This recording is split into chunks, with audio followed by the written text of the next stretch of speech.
We're about to do a case study with ManeUp.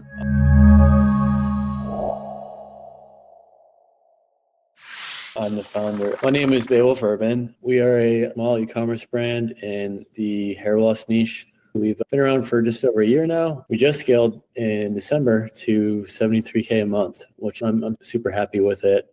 Can't wait to be at that 100K mark, but I'm very happy with the progress we've made. And we offer an alternative to traditional hair loss meds, specializing in a topical peptide product as an alternative to the existing products out there, like medications specifically. A lot of people can't tolerate medications for many different reasons. And what we aim to do is basically provide something that works just as good, if not better, without the concerns that people have with long-term side effects or just long-term health consequences. We're a brand for men and women. We have helped a couple hundred people really improve their confidence and change their hair for the better. So Awesome. Happy that you did this case study with us. You've been a great customer. How'd you get started?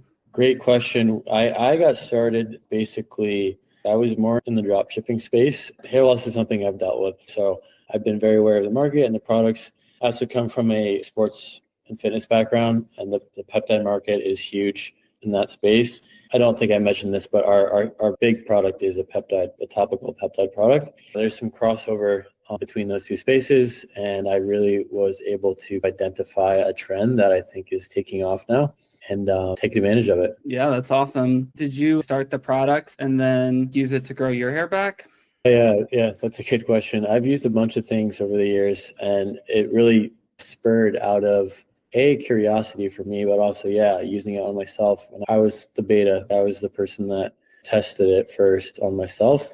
And that's how it all came about. I still use it to this day. We've been able to help a couple hundred people now. Marketing wise, what kind of helped get you guys off the ground? But really, it was all me. It was just learning ads. That's really what got us off the ground. I'll be completely honest. Now I'm trying to lean more into the organic side. Obviously, still scaling ads in the back end, but I think organic is really going to take us to that next level. So it was paid ads, TikTok, Meta. It was primarily TikTok at first, actually, and now we're primarily Meta. But that's what got people to learn about our product, and that's how they became aware of it. That's interesting, actually. So you started with TikTok? It is interesting. I started with TikTok, not exactly sure. I just learned it first for whatever reason, and I found it to be very easy to run. And I had a lot of initial success with it, but I wasn't able to scale past a certain amount.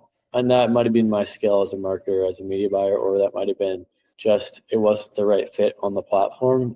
Hair loss is, generally speaking, older people, and TikTok's generally speaking younger people. Obviously, there's crossover on both. So that might have been part of the issue as well. But I started on TikTok, and we were scaling on TikTok for 4 or 5 months, and then we transitioned to Meta simultaneously. Do you sell a subscription with your hair products? Yeah, that was something I was really eager to implement early on, and I invested money into that before we were even profitable in the short term, but long-term profitable. And that's just because I'm sure you're in the e-com world. You talk to e-com guys all the time. Acquisition costs don't get cheaper as you scale. But to answer your question, yes, the product is a subscription product. And that was something that it just made so much sense, right? Your subscription sales compared to non-subscription checkouts, what's that look like for you? Yeah, our subscription makes up about 15 to 20% of our monthly recurring revenue. And our take rate is pretty good. I think there's even ways we can optimize it more. Obviously, there's always ways to improve. But in terms of CRO and in terms of how we position this subscription with our pricing model, just with the design as well, how do we make it more enticing and more likely for people to subscribe that first time? Because they still want to try it. They still want to see, okay, this is actually a real product. It's going to show up at my door. It's going to work, right? So our take rate is around 12%, which is above average from what I know about subscriptions. How did you hear about SmartReply? I heard about you guys actually on organic, just on scrolling Instagram. Just hit my algo. I saw you and Ari chatting, and it just seemed like an awesome concept to me, right?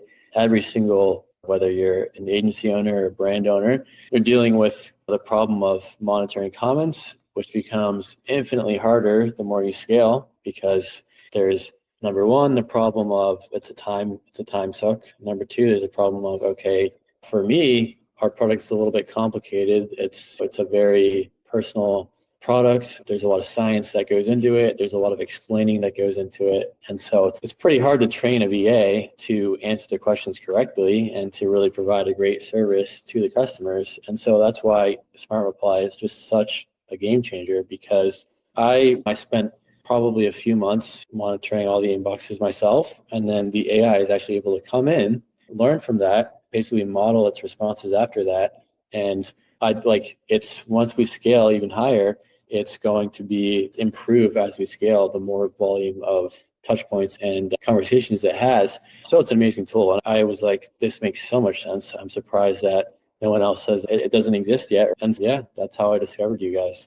Since using SmartReply, we've gotten so much positive feedback from people saying this level of interactivity is amazing. It's not very common. And it's something that I think it was really important to me, because I didn't want to be one of those brands that just had the reputation of just selling people something without really caring about them or helping them. Because again, the problem we're solving is super complicated. And so it's important to get it right. Do you want to look at a certain date range? Yeah, let's just do last 7 days then. Looks like you've got a pretty even breakdown, Instagram to Facebook, and 133 comments. Looks good. And returning customer revenue is up 8% this week. The last 7 days, yeah. Okay. And let's look at last 30 days too now. Okay.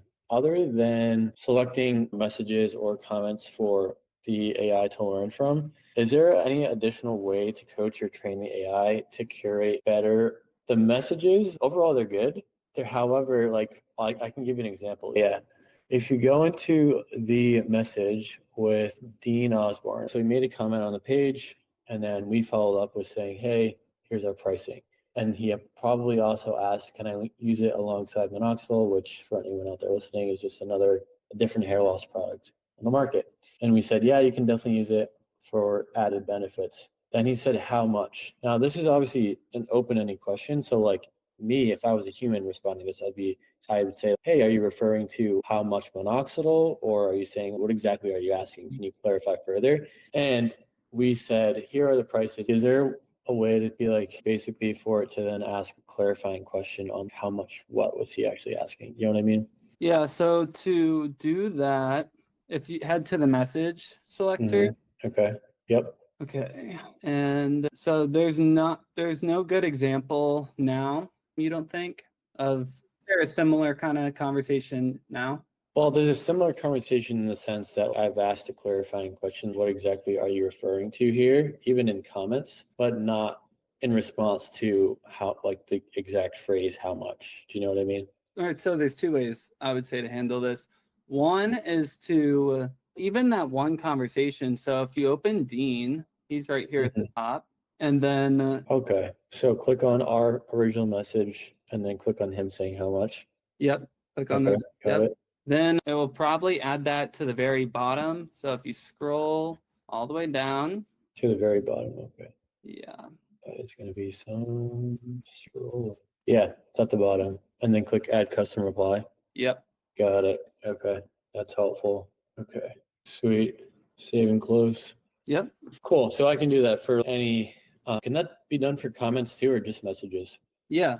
Yeah, that works for comments too. Sweet. Yeah. Now, if you have an ad with a couple hundred comments, I have one with 700, right? I have one with 12,000. Oh, man. Let's go to your comments and just click through some of them and show the replies. Sure. If you're trying to find customers, positive or negative reason, you're able to search the conversations with this search bar, which I think is really nice because you can't do it anywhere else. Yeah, it's super nice. I don't know why Meta doesn't. Yeah, totally agree with you there. Oh my goodness. Someone has been commenting on for the past 3 weeks. We've already solved it. We've already given her a refund. I don't know why she's still commenting on our ads. Kemya. Oh, yeah. But yeah, you can see our reply is very professional there. Yeah, looks like that was a good example. We click on the Instagram one, David. David Laluse. So how is he taking it? Looks like we're all about focusing on results with GHK curl. Many of our users apply it topically once a day after reading routineless mess for more efficiency. If you have specific questions about usage, I'm here to help. This was actually an interesting reply. If you look at, this person is called 2020 SVT, but if you look at that comment that says, nothing will regrow a dead follicle other than a transplant or stem cells, don't be fooled. It's interesting the way the AI approached that. It said, looking for a magic bullet to regrow hair, not here. We focus on nurturing hair health and mitigating loss. Check stories where folks have had success, and remember that scalp juice might succeed you after consistent use. I thought that was actually pretty high level, and I was surprised that it said that instead of just trying to like hard sell the customer. So I was impressed by that response. Yeah, I think that's a good response too. And then it looks like David came in here and replied to this one as well, and then the AI liked it because it didn't think that it needed a response. That's an interesting point you make, because I've noticed it does that more than I expect a machine to be able to understand the context of things, if you know what I mean. Yeah. We have that one post with a bunch of comments, and there's replies that go on for 30 to 50 messages, and it's all just people arguing with each other, talking to each other, sharing stories with each other. And I was like, oh, I wonder if the AI is going to try and respond to each of these things and sell them. But it seems to do a pretty good job knowing, hey, this is a conversation happening between two people. It's just to like the message or just to leave it be. Yeah, 100%.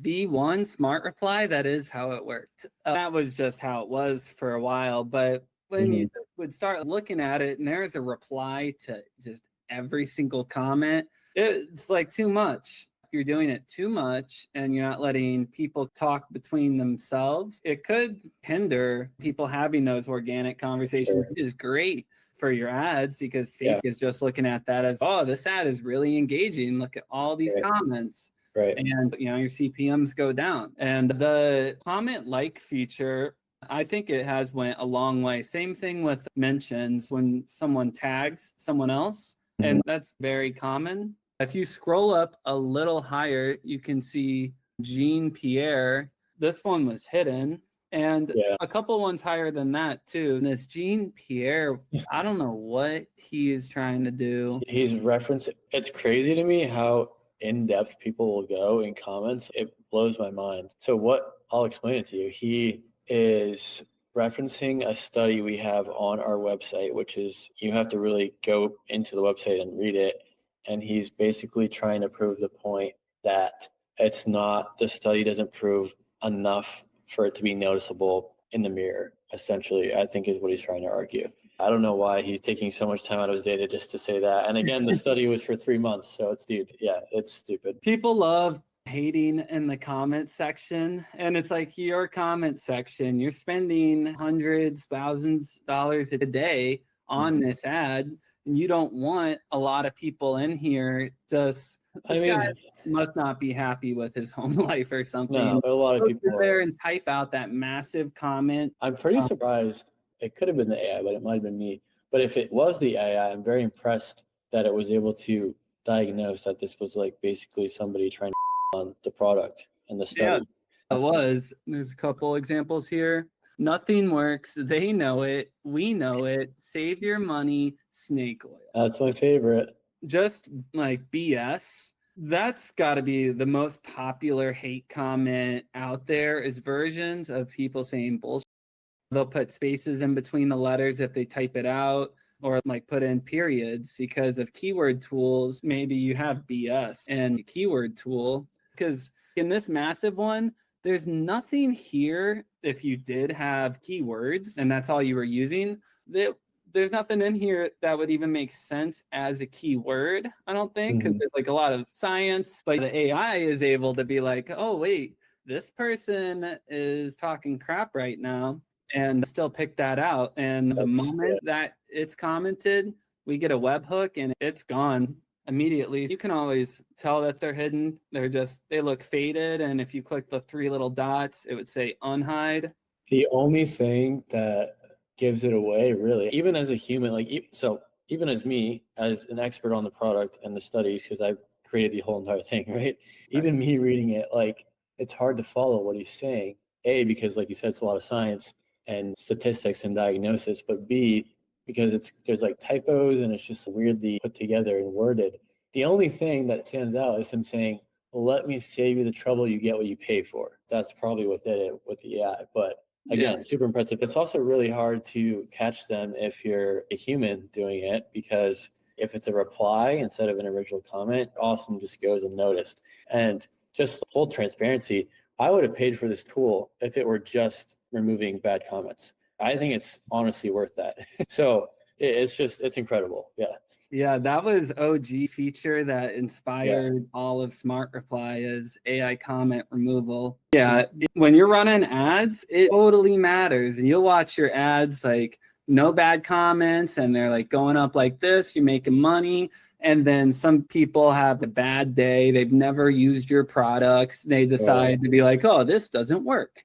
Then your performance starts tanking until you find that problem. And when you're doing things at scale, even like a couple hours, nobody checked it, that might have cost you hundreds of dollars. Absolutely. Yeah. And again, key point that you just said is at scale, because until now with SmartReply, like I don't know of any other solution which allows you to scale freely without the concern of things falling through the cracks in terms of comment monitoring. It's a huge advantage. Anyone that can relate to that. Yeah, really the only alternative is a VA from the Philippines that is not going to really understand any of this, not be able to answer direct questions. And maybe even this big one that was confusing, they probably just would have left it. Honestly, man, even like for me specifically, this doesn't apply to every single product or brand or service out there. Even if I were to hire from the United States, perfect English, maybe had some education or background in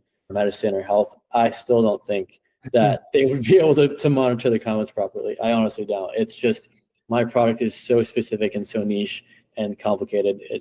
I wouldn't be able to do it with a human, honestly. Yeah, that's perfect. So I'm reading Rafael Martinez in the comment. It's a Facebook post or ad. Do you see it? Read the comment from Roberta Hill. I'm wondering, okay, so then Roberta Hill says, what if hair follicles are dead? That's a great question. Did a pretty good job answering it. However, there's a specific body of evidence that basically it describes a very unique like gene modulation effect of the peptide, which may, keyword may, have the potential to revive like dead or dormant hair follicles when nothing else really can. Is there a way I can like click on this reply and then say, hey, next time, can you add a little bit like this? Yes, how to modify. So let's go to comment selector and find it. Okay. I'm looking at comment selector feature right now. Are you still on the comment that we're trying to find? Pull in the ads. I'm just going to do Command F and search the name. How are you doing that on the comment selector? Yeah, so open the ad that we're talking about. Yeah, I'm in it. So if you like the second response, then click that. And then she said something again. What if hair follicles are dead? Just click all three. Yeah. Okay. You are able to just add in custom replies just in the same way that you do for messages. Okay. I got you. And when I do a custom reply, also this is a more general question, but whether it's me checking a comment or adding a custom reply, is the AI then going to copy it exactly, or is it going to use it as a reference point? Reference point? Okay. Yeah, it's not copying it exactly. I've seen it. It doesn't seem to copy anything word for word, which is interesting. Yeah, it's not supposed to. If you wanted that, yeah, you could add an instruction in the custom instructions. All right, man. Sounds fantastic. Awesome. Talk soon. All right. Talk soon. Take care.